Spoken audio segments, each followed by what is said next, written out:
So investigators have been uncovering lessons for law enforcement to avoid mistakes that happen at the Robb Elementary School shooting. And there's a lot of criticism and really some conversation being had about whether or not the police response um, was good enough. So MSNBC did their homework and they put together a beautiful timeline. And I'm going to walk you through the timeline that they created. And then I want us to talk about whether or not the decision to wait an hour to go into the classroom was the right response. So let's put up the first overlay, Cuddy. So at 11:27, a teacher props the door open. A minute later, the shooter crashes their truck into a ditch behind the school and rushes to grab. The shooter crashes the truck. The teacher goes inside to grab her phone and leaves the door open. At 11:30 is the first 911 call placed by that teacher from inside the school, or by a teacher from inside the school. 11:31, the shooting begins outside of the school. 11:31, 11:32, the school resource officer responds and drives past the shooter.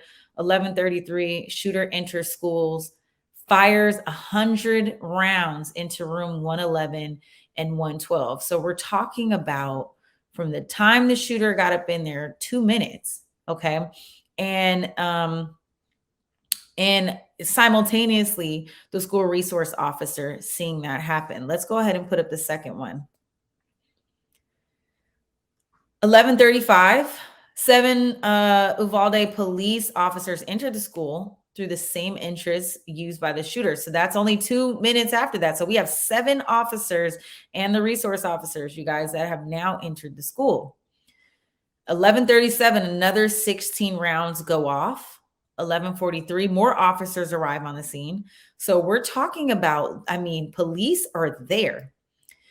By 12:03, this is 30 minutes, roughly 30 minutes after the first 7 police enter the school, an additional 19 officers amass in the hallways outside of the classroom.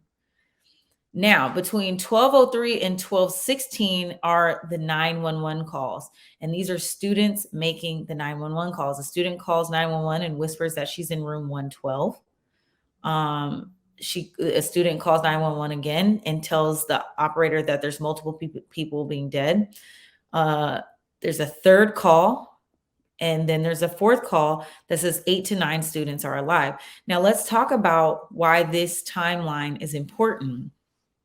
And it's important because we know that there's 7 police officers right there, and the 911 calls from the student are letting law enforcement know that there are kids alive in the building, and in the classroom that has been taken over by the shooter.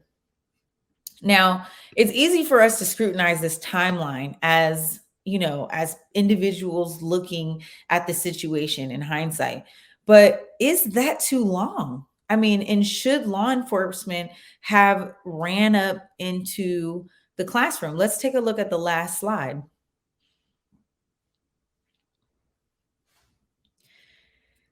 There's another call at 12:19 to 911 from room 111. So we had a call from room 111 and room 112. So both of the classrooms, their students are calling 911. 12:21, the shooter fires again. Law enforcement moves away from the classroom down the hallway. The shots can be heard on the 911 call. The student called 911 hung up after told to do so by another student. 12:36, the student makes a 21-second 911 call, calls back, and is told to stay on the line but be quiet. The student tells the 911 operator, please send the police now. At 12:47, the student is begging, please send the police now. 12:50, law enforcement breaches the room with a key. They had to get the janitor to come with a key. Why are we waiting for a key? 12:50 to 12:51, law enforcement kills shooter. Can we go back to slide number 2? Slide number 2. At 12:03, 19 officers amassed in the hallway outside of the classroom. Why did it take us 50 minutes to make a decision to enter the classroom? And why did we wait for a key? So initially, before I saw this timeline put up, I didn't want to scrutinize what happened to first responders making the decision to go there. But y'all, what's going on? I mean, let's have a conversation about this, y'all. This is what's happening. And let me tell you, parents was outside loaded up, okay, strapped, ready to go. This is a small town. There's allegations that were made that law enforcement was going in and just looking for their own kids. And that has actually been proven to be true. I saw an interview with one off-duty police officer who was able to enter the building. He mentioned that he did not have his gear. His wife is a teacher there, and his daughter is a student. And he went in looking for his wife and his daughter, and he was unapologetic about it. And I don't blame him for that. And he said that the reason that he didn't go into room 111 or 112 is because he didn't have his tactical gear, but did mention that there were officers who had the proper gear to go in. Why did law enforcement wait almost an hour to go in, you guys? I mean, we really haven't had a clear picture on why that happened. What's happening? Like, what are we doing? What are your guys' thoughts here? This seems, I don't know. I mean, initially, like I said, I didn't want to be too skeptical because, I feel like I'm outsider looking in and I don't want to blame anybody for what happened. I mean, those kids, nobody wanted that to happen, but who made that damn call not to go in, you guys? I mean, I don't know. I mean, when you sign up to be law enforcement and you're in a situation like that, maybe there just wasn't training. Leon says you don't blame him for not getting more kids than just his own. I do. Shame. I mean, listen, it would have been if he had a went in. I mean, he did help other kids get out, but he didn't go into the actual room where the shooter was. So he did mention that he was getting kids out of the classrooms. Law enforcement outside were breaking windows and, shoving kids out and getting them to safety. But he did go in and look for his own kid. So this is the thing.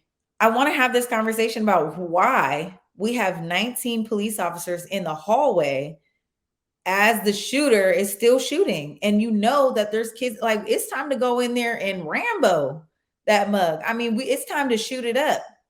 So, I mean, y'all, you didn't even breach the door. We were waiting for the janitor to get the key. The door's not even open. So you don't even know what's going on in there. I mean, are we trying to negotiate with a mass shooter? I wouldn't. So again, I mean, like I mentioned before, you guys, I did not want to be critical of first responders and law enforcement that were there. But this timeline I'm raising my eyebrows, like, for real.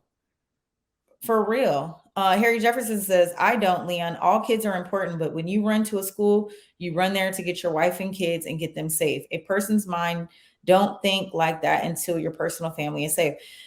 I mean, that's how I feel. I mean, this guy, he said that he was in the middle of getting a haircut. Him and his barber got the call. He said the first thing he thought of is, where's a gun?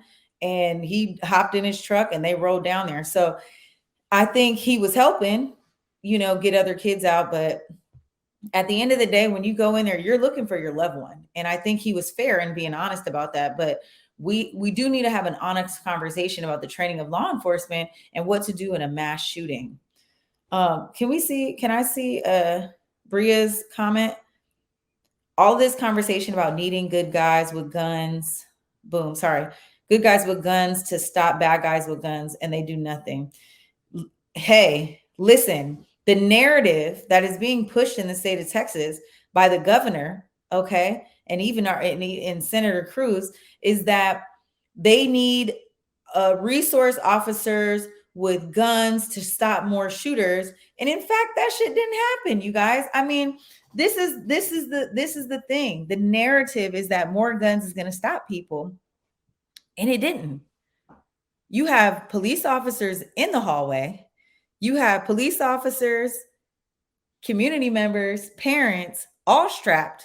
Everybody's ready to go up in there. Okay. And everyone knows each other in the community. That's the thing. This is a small town. And so this is a tragic situation, but the perfect storm for us to really have conversations in mass shootings, because I don't believe that the police stood out there because they did not care. I think they were ill-equipped in terms of how to navigate the situation. And I think there was not enough training. And unfortunately, in the times that we're living in and the mental health of these people that's going on, this is something that needs to be addressed, is law enforcement training. And so the Justice Department is reviewing the law enforcement's response in Texas, and they're going to focus on school police chief in his order to delay sending officers into the classrooms where the 19 kids were killed and the 2 teachers, as well as the officers knowing about the 911 calls from students on the inside. So that is what's going to be investigated. And listen, there has to be an explanation on why we waited an hour. Can you imagine how long that hour felt? In an emergency situation, 5 minutes feels like a long time. 15 minutes feels like a long time. So an hour felt like a lifetime. And I feel like a lot more students could have been saved had law enforcement entered the classrooms, broke down the door, got up in there. Where is the janitor? I mean, why are we waiting for somebody to get up in there? I mean, I don't know. So that's that.